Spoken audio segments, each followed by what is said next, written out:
Allah says in Surah Al-Imran chapter 3 verse number 104, let there arise out of you a band of people that invite people to the truth.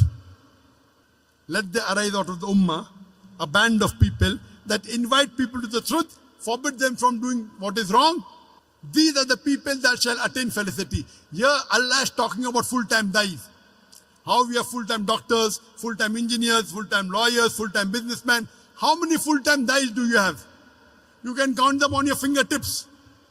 How many international full-time dais do we have? You can count them on your fingertips. To be a doctor, you want to go and study in the medical college for 5 years. To be an engineer, you want to study for 3 to 4 years. Dai, you want to become overnight. Why?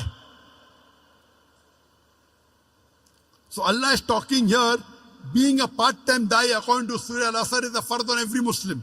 But here in Surah Imran chapter 3 verse 104, Allah is talking about full-time dais. Let there arise out of you full-time dais. And Allah says, these are the people who shall attain felicity, will be given a higher status in Jannah. Allah says in Surah Nahl chapter 16 verse 125, Udu ila sabili rabbika bil hikmah wal mau'izatil hasana wajadil billati ahsan. Invite all to the way of thy Lord with wisdom and beautiful preaching, and argue with them and reason with them in the ways that are best and most gracious. Here Allah subhanahu wa ta'ala is giving you another strategy of dawah. Udu ila sabili rabbika bil hikmah. Invite all to the way of thy Lord with wisdom. Wal mau'izatil hasana, and with beautiful preaching. Wajadil billati ahsan, and invite and argue with them and debate with them in the ways that are best and most gracious. This is one of the strategies Allah is talking about dawah.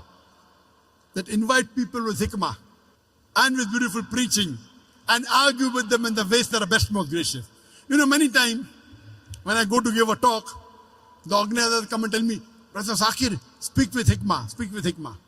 Trying to tell me, be softer. There are non-Muslims. Many people think hikmah means soft. Hikmah doesn't always mean soft. To know the context of this verse of Surah Nahl chapter 16 verse 125, go to the starting of the ruku. If you go few verses before, Surah Nahl chapter 16 verse number 119-20 onwards, it says, in Prophet Abraham is a beautiful example. That means, example of Abraham alayhi salam is beautiful. How he did dawah with the non-Muslims, with the pagans. He said that I want to worship sun. Then the sun said, oh, the moon, I want to worship the moon. Then he wants to worship the wind, want to worship the other thing. Then he said there's only one true God. What does he do? He breaks the idols. And when they ask who broke the idol, he said, ask the big idol. They said he cannot speak. Then how do you worship a thing which cannot speak? He broke the idol, that was hikmah. So hikmah always doesn't mean soft. Hikmah means saying the best thing. Most of the time being soft is good. Sometimes being harsh is good. A father is cruel to be kind. If your son wants to jump and say, I want to jump, I want to be Superman, what will you do? Oh, take toffee, don't jump. No, I want to jump. You will give one tight slap. Sit down.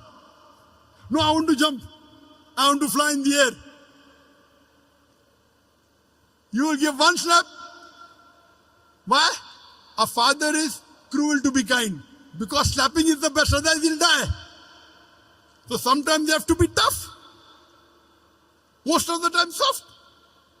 So we as dais, we know our job.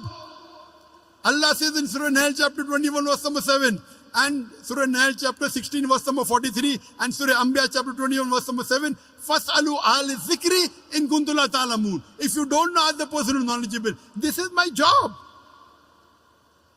It's my profession. Being a dai. He could, Brother Zakir, speak with hikmah. Telling me. I know what is hikmah. He doesn't know the Quran. So hikmah, most of the time is soft, but sometimes you have to be tough. So this is the guidance Allah gives. Udu ila sabili rabbika bil hikmah wal mau'izatil hasana wajadil billati ahsan. Invite all to the way of thy Lord with wisdom and beautiful preaching, and argue with them and reason with them in the ways that are the best, most gracious. Oh, Dr. Zakir, why do you debate? Allah is telling, وَجَادِلْهُمْ بِالَّتِي أَحْسَنُ. One of the translations argue, one of the translations debate. Debate with them in the ways that are best and most gracious. You do what is best required.